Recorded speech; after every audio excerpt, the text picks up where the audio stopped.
আমরা একটি সিদ্ধান্ত নিয়েছি, আমাদের একটি জরুরি সিদ্ধান্ত মোতাবেক আমাদের যে 6 তারিখের যে লং মার্চ টু ঢাকা কর্মসূচি ছিল সেটিকে আমরা একদিন এগিয়ে নিয়ে এসেছি।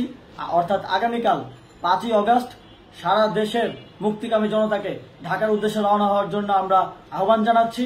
যারা পারবেন, যাদের পক্ষে সম্ভব হবে, আজ রাতেই আপনারা ঢাকার উদ্দেশ্যে রওনা হয়ে যান। আমরা আগামীকাল সারা দেশের মুক্তিকামী জনতাকে ঢাকায় আসার আহ্বান জানাচ্ছি।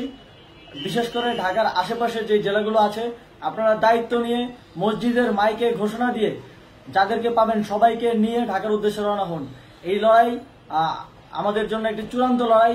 আমরা চূড়ান্ত ঘোষণার জন্য প্রস্তুত, আমরা গণভবনের দিকে যাত্রার জন্য প্রস্তুত এবং সেই উদ্দেশ্যেই আপনারা সবাই ঢাকা আসুন। আমরা আপনাদের সবাইকে নিয়ে আমাদের চূড়ান্ত দাবি আদায়ে এগিয়ে যাব। আমি জানি না সমন্বয়করা আজকে রাতে বেঁচে থাকতে পারবে কিনা, কিন্তু আপনাদের উপর আমরা এই দায়িত্ব দিচ্ছি। আপনারা সবাই নিজ দায়িত্বে ঢাকায় আসবেন আগামীকাল এবং পরশু পরিস্থিতি বিবেচনা করে পরশু গণভবনের দিকে 4 দিক থেকে আমরা রওনা হব। আমরা খুব আতঙ্কের সাথে লক্ষ্য করছি যে ছাত্রলীগ, যুবলীগ এবং আওয়ামী লীগের গুন্ডারা পুলিশের অস্ত্র দিয়ে পর্যন্ত সাধারণ জনগণের উপর হামলা করছে। কিন্তু একটি সুখের খবর হচ্ছে, সারা দেশের বিভিন্ন স্থানে সেনাবাহিনী ছাত্র জনতার পক্ষে দাঁড়িয়েছে।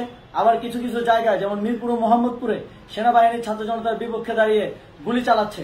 আমরা সেনাবাহিনীর প্রতি আহ্বান জানাতে চাই, আপনারা এদেশের নাগরিক এবং আপনারা এদেশের নিরাপত্তার দায়িত্বে আছেন, এদেশের জনগণের যানবাহনের নিরাপত্তার দায়িত্বে আছেন।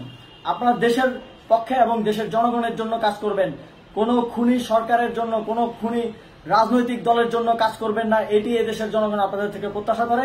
আমাদের এই আন্দোলনে সম্পূর্ণ সমর্থন দিয়ে হয় নিরপেক্ষ থাকুন, অথবা এই খুনি বাহিনীকে, সরকারের খুনি বাহিনীকে প্রতিহত করুন, তাদেরকে যথাযথ শাস্তির আওতায় নিয়ে আসুন। যেই কারফিউ সরকারের পক্ষ থেকে ঘোষণা করা হয়েছে, আমরা স্পষ্টভাবে বলতে চাই, সেনাবাহিনী এই ধরনের কোনো কারফিউ বাস্তবায়নের জন্য মাঠে না নামে। যদি মাঠে নামে তাহলে সেনাবাহিনী স্পষ্টভাবে অফিসিয়ালি জনতার বিরুদ্ধে দাঁড়াবে। আমরা চাই না সরকারের এই ষড়যন্ত্রে সেনাবাহিনী পা দিক। সেনাবাহিনীকে জনতার বিরুদ্ধে দাঁড়ানোর যে ষড়যন্ত্র সরকার রচনা করছে সেটিতে সেনাবাহিনী পা দিবে না, এই বিশ্বাস আমরা রাখতে চাই। আওয়ামী লীগ আজ সারা দেশে তাদের খুনি বাহিনীকে নামিয়ে দিয়েও ছাত্র জনতার প্রতিরোধের মুখে টিকতে পারেনি। রাজপথের পরাজিত শক্তি হিসেবে তারা সেনাবাহিনী সহ অন্যান্য বাহিনীকে আমাদের বিরুদ্ধে কাজে লাগানোর চেষ্টা করছে। এই চেষ্টাকে, এই ষড়যন্ত্রকে ব্যর্থ করতে হবে এবং আগামীকাল সারা দেশে মসজিদে মসজিদে ঘোষণা দিয়ে ঢাকার উদ্দেশ্যে আপনারা রওনা হন। প্রত্যেকটি পরিবার থেকে অন্ততপক্ষে একজনকে ঢাকার উদ্দেশ্যে রওনা করে দিন, এই ইতিহাসের সাক্ষী হতে, একটি নতুন বাংলাদেশের অভ্যুদয় ঘটানোর একজন কর্মী হতে। ধন্যবাদ সকলকে।